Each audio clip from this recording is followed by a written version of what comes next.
Hello, my name is Sherry Sanders and I'm a county agricultural agent working in White County as a part of the University of Arkansas System Division of Agriculture. Welcome to Agriculture. This series is designed to promote and showcase women working in the field of agriculture in this state.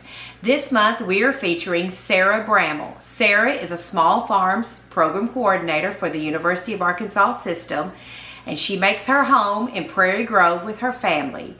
And this is her story. Growing up in Tawnytown, that was a part of Springdale School Systems. So I went to Springdale, I actually went to Harbor for high school. So I was the first full graduating class in Harbor. They opened in 05 or 06, something like that. I graduated in 08, which sounds so dated now. But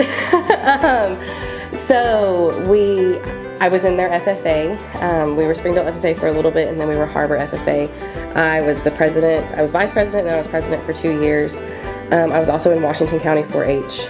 So those were my big kind of activities in school.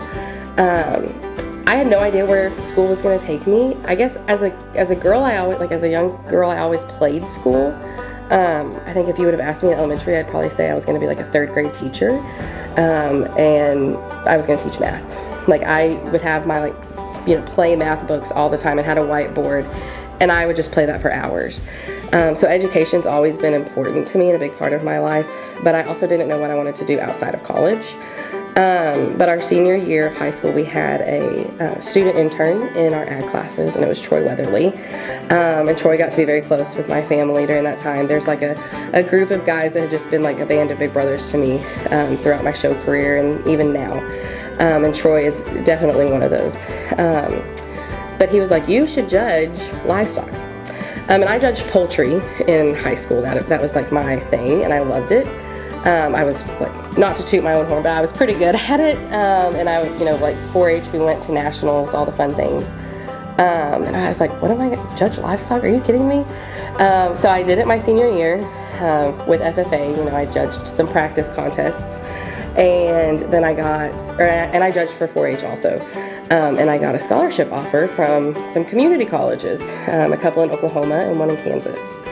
And Mom and I went on a trip, and we went and toured all these colleges. And I chose Hutchinson Community College up in Kansas. I did not know anyone going there. It was the furthest one away from home. I think when we went, my mom was like, this will definitely not be the one. But we pulled into town, and I was like, this is it. I was like, this is where I'm going to live. And that was probably the 2 best growth years of my entire life. I was just far enough away that, it was a trek to come home on the weekends. It was 5 hours. And so, while I did it a lot, I had to stay there a lot too. And I just kind of had to learn to grow up a little bit. And I made my best friends. The girl that our judging coach paired us with, she is still my very best friend to this day. We're now both moms, and we get our kids together in the summers, and it's just so much fun. Her family means the world to me. So junior college gave me a lot. But then coming out of that, I had to choose again. I think that's probably the hardest part about junior college is you have to choose a second time what you're going to do. And at that point, I knew that I wanted to continue in ag. But I wasn't quite sure what route. So it was K-State, Oklahoma State, or University of Arkansas. And my dad said, you can go wherever you want to go as long as it's paid for. So home I came. In-state tuition is a whole lot cheaper than out-of-state tuition. And while a bunch of my friends went to K-State, I made a lot of trips up there. But coming back to the University of Arkansas was the best decision. I had a lot of scholarships, which was fabulous. In-state tuition.